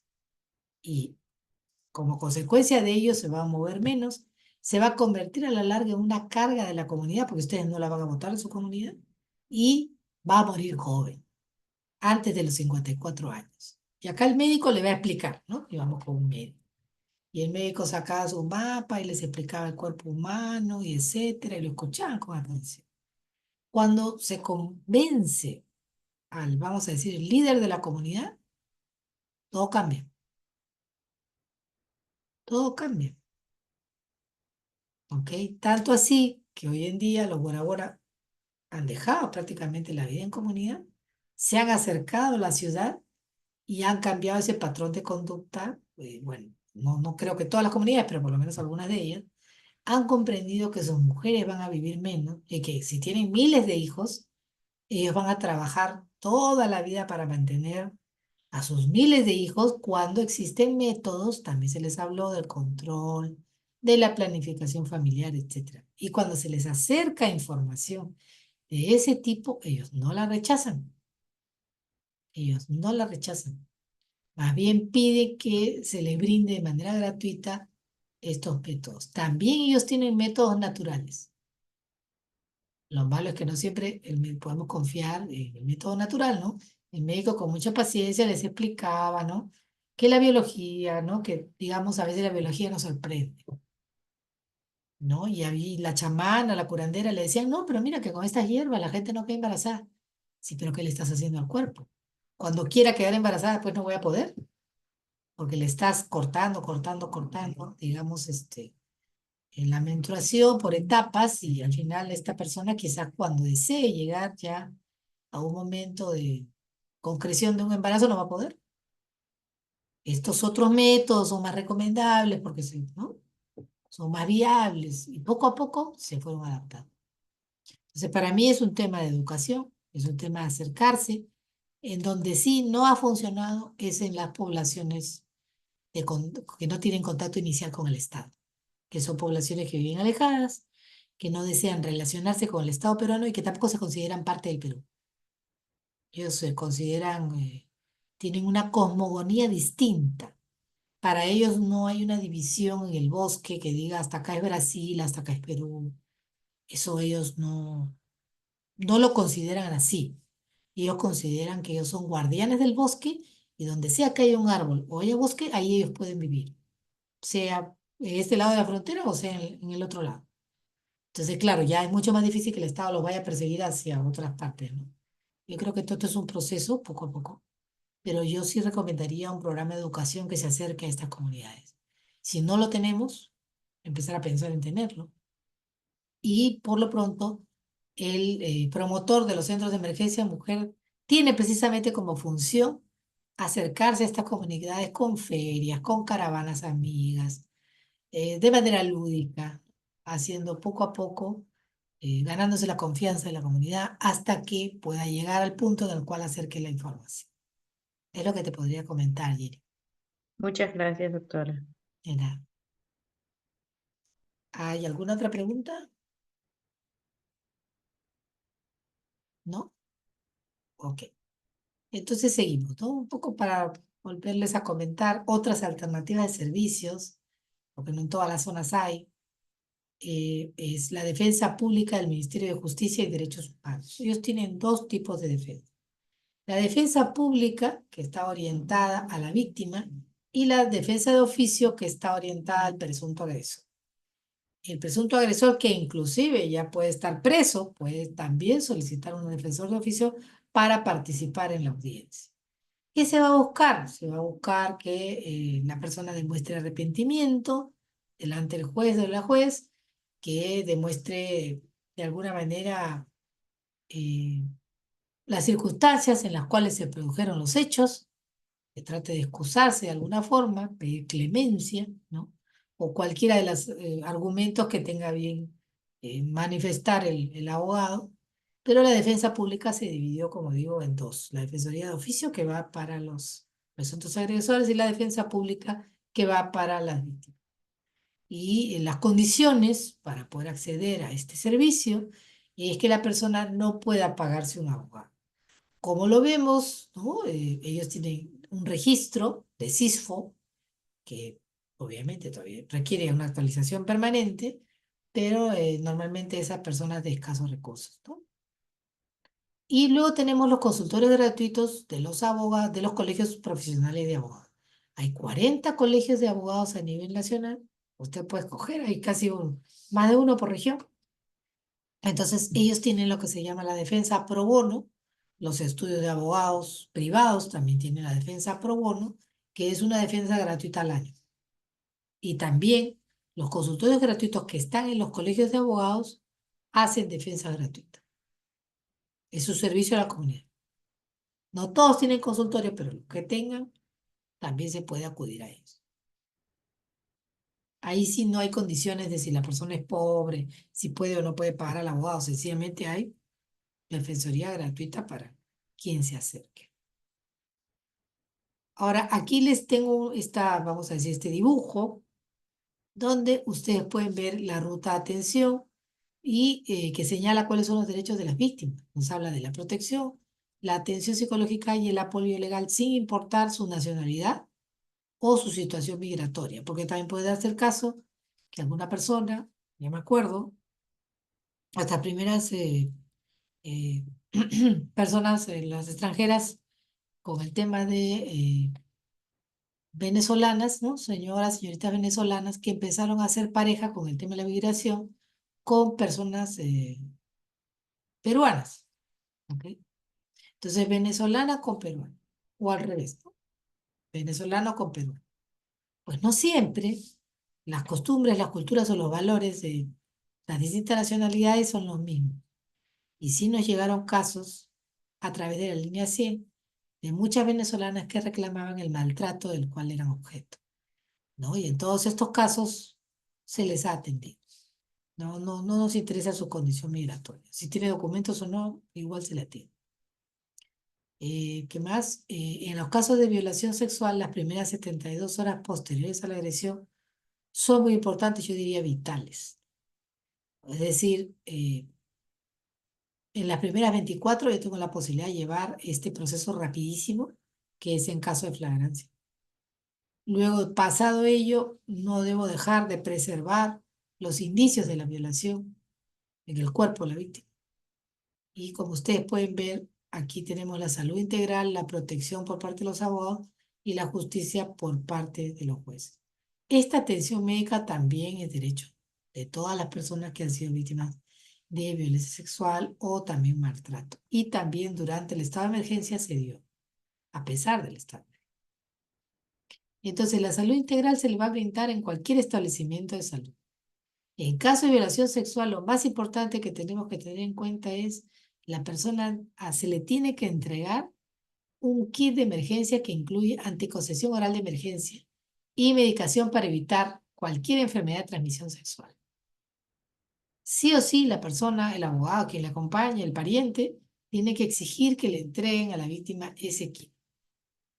Van a evaluar, van a chequear a la persona, su salud, ¿no es cierto? Física, sexual, reproductiva, mental, y van a valorar el riesgo en el que esta persona se encuentra. Luego le van a ofrecer el tratamiento adecuado para lo que han descubierto en estos exámenes. Van a recopilar las pruebas, las ropas, los tejidos, etcétera, ¿no? Hay mucha gente que por desconocimiento, por que se han sentido asqueadas por la situación de la violencia sexual, se bañan. Y al bañarse, lamentablemente, eh, muchos de los indicios se pierden, ¿no? Entonces, hay que tener eso presente, ¿no? Las personas no se deben bañar ni se deben quitar la ropa que traen puesta. Todo ello se convierte en evidencia, ¿no? Tuve el caso así de una niña que no le dijo nada a nadie, fue violada por su profesor, se quitó la ropa y se metió a bañarse porque se sentía asqueada de lo que le había sucedido.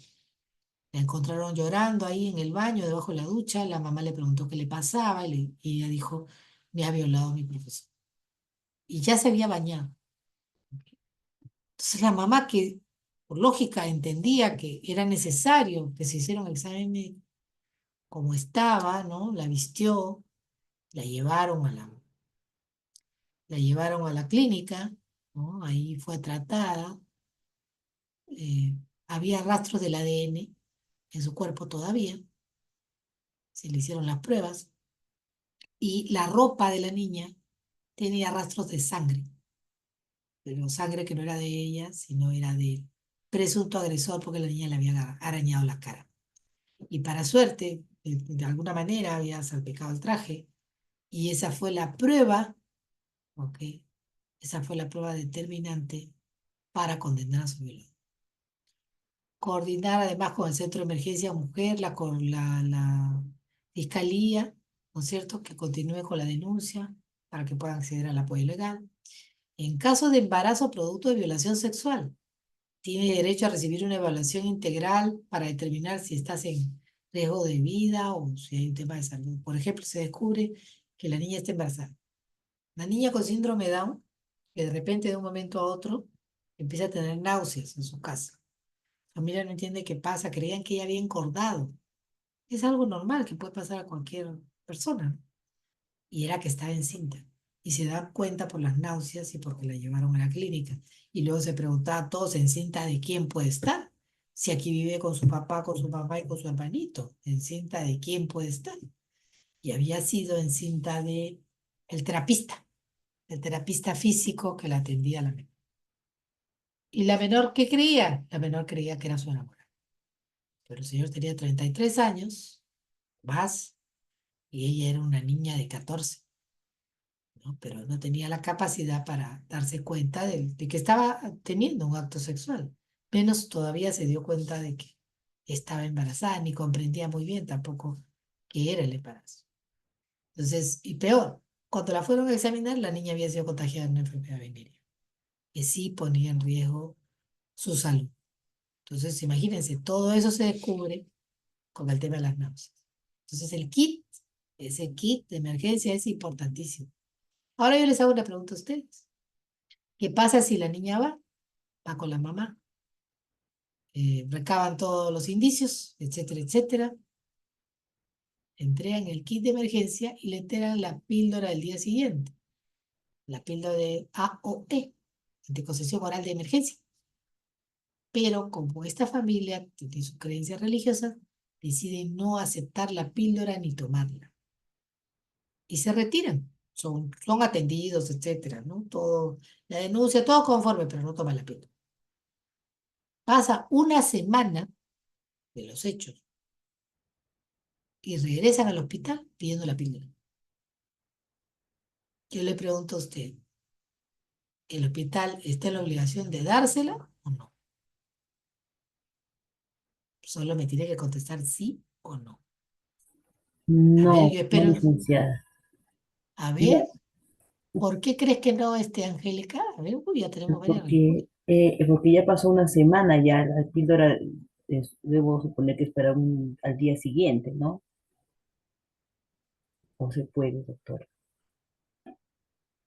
A ver, Mónica me dice que no. Tú me dices que tampoco. ¿Alguien más? ¿Alguien me está rayando las diapositivas? Por favor, le suplico, no malogren el material de clase. Eh, Hay dos posturas aquí con respecto a esta pregunta. ¿O sí o no? A ver, ¿alguna otra respuesta, por favor?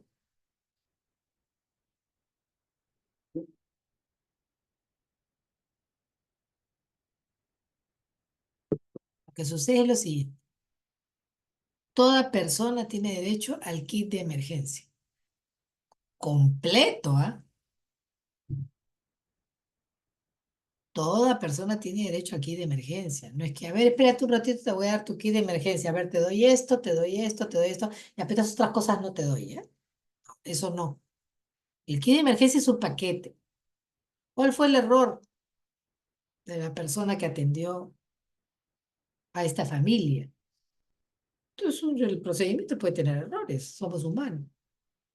Que cuando le rechazaron, ok, la píldora, la persona debió decirle, señora, te va a disculpar, pero el kit se letrea completo. Usted sale de acá con el kit completo. Si usted desea usarlo o no, es asunto suyo, señora. Pero acá usted se le está poniendo a disposición el kit completo, fírmeme acá. Fírmeme que le estoy entregando. Hay un protocolo para el... Ya, eso no se hizo. Entonces la persona vino después. Indira me dice, es hasta 72 horas si es que no me equivoco. Efectivamente, Indira. Aunque hay algunos colegas que me dicen que son 5 horas. Es la píldora del día siguiente es para impedir la concepción en el supuesto de que haya habido esa posibilidad. Y su efecto es 24 horas. ¿Por qué? Porque la anidación, ¿no? Del cigoto, o del material genético unido de hombre y mujer, la anidación en el útero tiene todo un viaje, ¿ok? Ese viaje es más o menos de 5 horas, pero ya fijado en el útero, puede demorar hasta 72 horas. Si yo en esas 72 horas no he tomado la píldora, probablemente ya no va a tener ningún sentido que me la tome una semana después. No va a surtir ningún efecto si la persona ya está embarazada. Entonces, ¿qué es lo recomendable? Yo me quedo con las 5 horas. Me quedo con las 5 horas, ese es el tiempo que se demora en hacer el viaje. ¿Sí? El 72 por ahí ya estamos tarde. Tanto no demora. Entonces, hay que tener mucho cuidado, siempre, ¿no? Todo protocolo es por algo. Es porque ya la recurrencia de casos ha ocasionado que se tomen ciertas medidas para evitar el riesgo de la incertidumbre. ¿La incertidumbre de qué? La incertidumbre de que pase esto. Que alguien te haga responsable porque no entregaste el kit completo. ¿Sí? Y además que se produzca un embarazo no deseado, que es algo terrible en el caso de una violación. Ok. Y en el caso de protección, la policía te va a brindar un contacto para que puedas comunicarte si lo necesitas. Si eres niña, niño, adolescente y tu grupo familiar no te protege frente a la violencia sexual, se informa a la unidad de protección especial o a la del mundo, quien tendrá que buscarte un lugar de refugio, un centro de atención residencial, donde pernoctar, donde permanecer, y o buscará también a tus familiares, como el caso que les comenté, donde apareció a la abuelita, ¿no? La abuelita de este niño de 11 años que estaba denunciando violación sexual de su padrastro o de su padre. Entonces, el apoyo legal, que ya lo comentamos, el juez va a dar estas medidas de protección, ¿no? Y eso es lo que yo les puedo comentar. Además, podemos ir directamente a la comisaría sin certificados. Además, la comisaría también nos va a evaluar el estado del riesgo y la posibilidad de la recurrencia, ¿no? De otro hecho de violencia diferente. Por ejemplo, personas que no han sido bien atendidas o no les han querido recibir han regresado a su casa y han recibido un segundo hecho de violencia. Las han maltratado físicamente o sexualmente de nuevo, ¿no? Y es eso lo que trata de evitar la ley 3364 y el Código Penal, o sea, una segunda recurrencia que pudiera terminar en un feminicidio. Aquí les estamos dejando los teléfonos, la línea 100, al Ministerio de Salud del 113, la opción 5. Este es el protocolo de actuación conjunta. Usted lo pone así en el Google y ahí le va a salir todo lo que se hace entre el Ministerio de la Mujer y el Ministerio de Salud. Entonces, ¿cuáles son los retos en el sistema legal? No revictimización, la falta de recursos humanos, porque la Cámara GESEL, discúlpeme, no se maneja sola, ¿ok? La Cámara GESEL, en el caso de niños, necesita psicólogo infantil con la especialidad de hacer entrevistas en Cámara GESEL, que ha estudiado para, ¿no? A través del juego, los muñecos, los dibujos, las expresiones de la menor, ¿no? Poder llegar a la verdad. Eso es una especialidad y tampoco la tenemos. Yo no veo que le estén enseñando en ninguna universidad. ¿Ok? Ahí no estamos empatando, vamos a decir, la oferta académica con la demanda que tienen los operadores. Falta de infraestructura, no tenemos cámaras GESEL. Con 20 cámaras GESEL para 33 millones de peruanos no hacemos 8. Y bueno, mis recomendaciones finales son, hay que prevenir desde edad temprana, ¿no? ¿A qué edad yo debo hablarle a mi hijo sobre la posibilidad de que haya alguna persona desadaptada, algún delincuente que quiera aprovecharse de su inocencia y violarlo? Ustedes se van a sorprender. Es a partir de los 5 o 6 años. De enseñarle al niño que cuando tenga miedo a alguien, lo señale y diga, extraño, hay un extraño que me está mirando. Desde empezar a mirar a su alrededor, que el niño sea consciente cuando personas extrañas se le acercan. Yo vi un programa en la televisión de cómo le enseñan a los niños desde kindergarten a señalar y a estar atentos y a decirle a sus padres, ese hombre me está mirando. Cuando juego en el patio me está mirando. Varias veces me está mirando.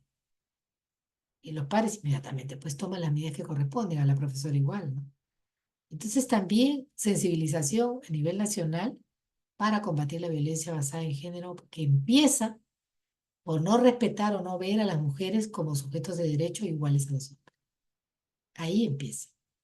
Y promover el respeto a todas las personas, inclusive aquellas que no tienen una orientación sexual binaria. Es decir, no se identifican como hombres a pesar de que tienen biología de hombres, o no se identifican como mujeres a pesar que tienen aparato reproductor como mujer. Desde aquellos que tienen dicotomías, dudas, o que, digamos, tienen una orientación sexual diversa, respetarlo. Lo que ellos decidan o no hacer con sus cuerpos es una decisión personal, ¿no? Estas violaciones para corregir a otras personas cuál es su orientación sexual son una aberración. Nadie tiene el derecho de corregir a otro, menos en un tema tan íntimo como puede ser su orientación sexual. Entonces, promover el respeto pues a todas las personas en todos los estamentos. Para que tengan una idea, en el espacio público, que es ya, como decimos, la última frontera, ¿ok? Todo lo que hemos visto hasta ahora son violencias sexuales cometidas en su casa, en el parque, ¿no? Quizás han violado a una persona al paso, por decir. Pero además, en el espacio público, el acoso sexual es muy fuerte. El acoso sexual, ¿en qué consiste? Amenazar, perseguir, estar siendo muy insistente, solicitando de manera insistente y, vamos a decir, coercitiva a otra persona el tener relaciones sexuales con ella. Y estos pronunciamientos, cuando son en espacio público, vean ustedes las cifras, ¿no? En el 22, en el 23, Claro, estas son las cifras que tengo de Defensoría del Pueblo. Seguramente que usted puede entrar al repositorio del programa Aurora y la cifra salta 3 veces, ¿no? Yo más bien estoy esperando que el Poder Judicial publique, porque todo lo que se hace contra eh, manifestaciones de violencia sexual contra niños, niñas, adolescentes y personas en general, ¿no? Yo creo que debería ser una práctica continua que debería tener el Poder Judicial, el Ministerio Público y también las comisarías, ¿no? Que han unido su información y se la han entregado al Observatorio Nacional de Violencia contra las Mujeres e integrantes del grupo familiar que tiene el Ministerio de la Mujer para que sean colocadas así, ¿no? En diferentes estadios. Si usted las mira de manera transversal, no coinciden las cifras. ¿Por qué? Porque a la comisaría llegan primero, 75% de los casos llegan a la comisaría. No todas las acusaciones prosperan, pero han llegado ahí. Entonces, digamos que a la comisaría llegan 200. La fiscalía, pues, luego de sus investigaciones, logra procesar 120 y el juez logra sentenciar 80. Pero esa ruta crítica del principio al final, ¿cuánto tiempo toma? Todavía no hemos llegado a oralizar todo el proceso. Esperamos que con el nuevo Código Procesal Penal eso sea posible, ¿no? Podamos realmente detener por lo menos el acoso sexual en el espacio público, que refleja la alta tolerancia que hay a la violencia contra, mire, los niños, las mujeres adultas. Sobre todo contra los niños es lo más delicado. Y bueno, aquí les dejo ya para su estudio todas las normas. Bueno, está un poquito rayada la presentación, no se preocupe, tengo backup de mi presentación. Eh, Voy a enviarles la presentación para que ustedes puedan ver todo el marco normativo, desde la Constitución Política, el Código Penal y demás. ¿Sí? Con esto concluyo mi exposición y quedo atenta a cualquier pregunta que ustedes deseen formular o caso que deseen compartir. Muchas gracias, muy buenas noches. Muy bien, correcto. Estimados participantes, en este punto de la ponencia tienen la facultad de poder hacer las consultas correspondientes a nuestra ponente acorde al tema tratado. Muy bien, vamos a esperar.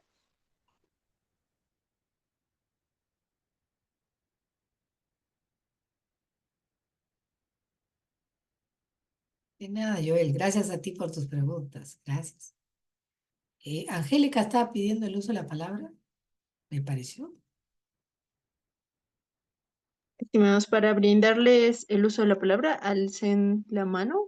Por favor, activen la opción activa, ahí está, activar la opción levantar mano que está en la parte inferior de su pantalla. Ujú.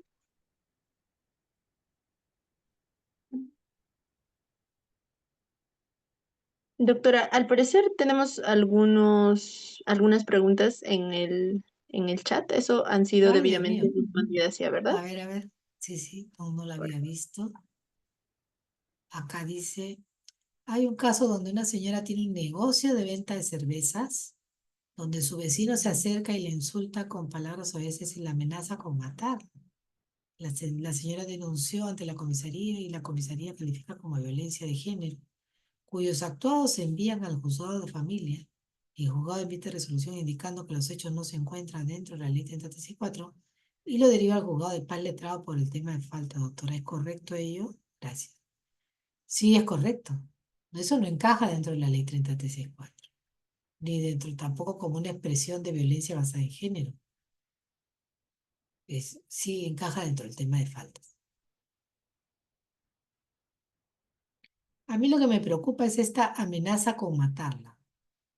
No sé, no, la señora espero que le hayan dado medidas de protección. Espero que, a pesar de que lo han enviado a faltas, eh, le hayan dado a la señora medidas de protección, porque una amenaza de muerte, cuando se utiliza la ficha de valoración de riesgo de la comisaría, dispara el marcador hacia los puntajes más altos y entonces se califica como una violencia basada en género severo 1, severo 2, cuando hay arma, cuando hay amenaza de muerte. Entonces, no sé por qué, bueno, habría que ver si es que a la señora le dieron o no le dieron la medida de protección.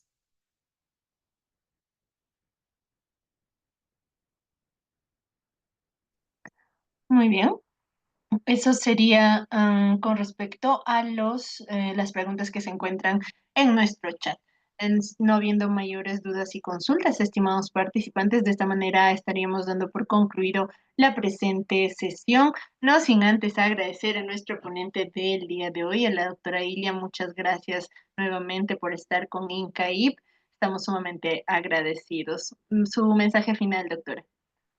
Bueno, nada, agradecerles a ustedes e invitarlos a continuar estudiando y buscando alternativas para mejor defender a nuestros clientes que tanto necesitan el patrocinio o las actuaciones de ustedes como operadores de justicia, como litigantes o investigaciones, si es que ustedes son estudiosos o son docentes o son investigadores. Y yo les pido, si es que ustedes tienen menores en sus familias, establezcan algún tipo de conversación, de prevención acerca de personas que los puedan estar observando o que los puedan estar tocando, ¿no? Y siempre decirles que su cuerpo es privado y que nadie tiene por qué tocarlo, inclusive nadie de su propia familia. Eso es todo. Muchas gracias.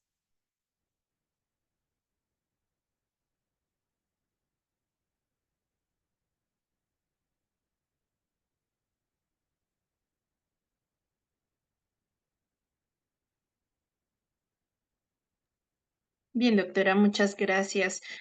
Vamos a estar concluyendo de esta manera, estimados participantes, y de manera siguiente voy a estar explicando con respecto a la certificación.